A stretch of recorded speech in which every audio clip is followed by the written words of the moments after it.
లేకపోతే అసహనంగా ఫీల్ అవుతున్నారా? రోజుకి ఏదో ఒక విషయాన్ని మర్చిపోతున్నారా? మీ బ్రెయిన్ రాట్ అవుతుందా? అయితే ఈ రీల్ మీకోసం. సో ఇప్పుడు ఉన్న యూత్ కంటిన్యూస్‌గా స్క్రోల్ చేస్తూనే ఉన్నారు. సో దాని మూలంగా అనేక ప్రాబ్లమ్స్ అనేది వస్తాయి. ఒక్క రీల్ చూసేటప్పుడు కొన్ని రీల్స్ హ్యాపీగా మూడ్‌లో ఉంటాయి. కొన్ని రీల్స్ పానిక్‌గా ఉంటాయి.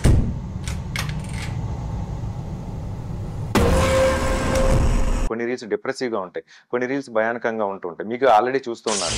సో ఆ రీల్స్ మనం స్టార్టింగ్ చేసేటప్పుడు బ్రెయిన్‌లో డోపమిన్ అనే పదార్థం ఎక్కువ సెక్రెట్ అవుతుంది. ఆ రీల్ అయిపోయే టైంకి డోపమిన్ తగ్గిపోతుంది. వెంటనే మళ్ళీ ఇంకొక రీల్‌ని స్లైడ్ చేస్తుంటే ఈ డోపమిన్ అప్ అండ్ డౌన్స్ అని వస్తాయి.